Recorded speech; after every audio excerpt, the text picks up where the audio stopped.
Finally ನಿಮ್ಮ ಹೊಸಬರ ತಂಡದ ಜೊತೆ ಮಾಡಿರುವಂತಹ ಒಂದಷ್ಟು ಎಕ್ಸ್ಪೀರಿಯನ್ಸ್ ಹಾಡುಗಳ ಮೂಲಕ ಸಾಕಷ್ಟು ಸದ್ದು ಮಾಡ್ತಿದೆ. ಮುಂದಿನ ತಿಂಗಳಲ್ಲಿ ರಿಲೀಸ್ ಆಗ್ತಾ ಇದೆ ರಾಜರತ್ನಾಕರ. ಸೊ ಯಾವ ರೀತಿ ಬೆಸ್ಟ್ ವಿಶಸ್ ಅನ್ನ ತಿಳಿಸ್ಕೊಡ್ತೀರಾ ನೀವು ಒಬ್ಬ ಬ್ಯಾಕ್ ಬೋನ್ ಪಿಲ್ಲರ್ ಆಗಿ? ನೋಡಿ, ಅನೇಕ ಸಿನಿಮಾಗಳು ಪ್ರತಿ ವಾರ ಬಿಡುಗಡೆ ಆಗ್ತಾ ಇರ್ತದೆ. ಒಂದಷ್ಟು ಜನ ಕನ್ನಡ ಸಿನಿಮಾ ನೋಡೋ ಜನ ಇದ್ದೇ ಇದ್ದಾರೆ, ಇಲ್ಲದೆ ಇಲ್ಲ. ಇಂಥ ಸಿನಿಮಾಗಳು ಈ ತರ ಹೊಸಬರು ಏನೋ ಈ ತರದೊಂದು ಪ್ರಯತ್ನ ಮಾಡಿದಾಗ ಮತ್ತು ಹಾಡು ಚೆನ್ನಾಗಿದೆ ಅಂತ ಅಂದಾಗ ಅದ್ರ ಹಿಂದೆ ಒಂದು ದೊಡ್ಡ ಶ್ರಮನೇ ಇರುತ್ತೆ. ಈ ಸಿನಿಮಾ ವಿಶೇಷವಾಗಿ ರಾಜರತ್ನಾಕರ ಸಿನಿಮಾ ಕೂಡ ಬರುವ ಪ್ರೇಕ್ಷಕರಿಗೆ ಮೋಸ ಏನು ಮಾಡೋದಿಲ್ಲ.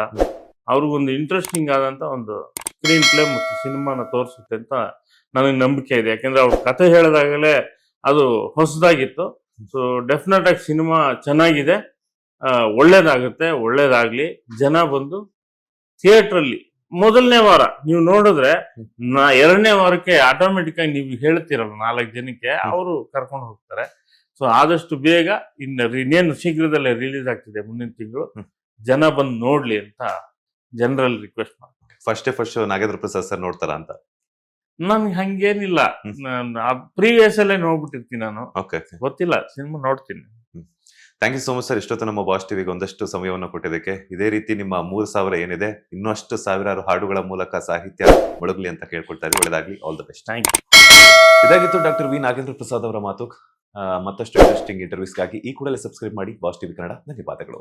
ಲೇಟೆಸ್ಟ್ ಹಾಗೂ ಇಂಟ್ರೆಸ್ಟಿಂಗ್ ಸುದ್ದಿಗಳಿಗಾಗಿ ಬಾಸ್ ಟಿವಿ ಕನ್ನಡ ಚಾನೆಲ್ನ ಸಬ್ಸ್ಕ್ರೈಬ್ ಮಾಡಿ, ಹಾಗೆಯೇ ಬೆಲ್ ಐಕಾನ್ ಪ್ರೆಸ್ ಮಾಡಿ.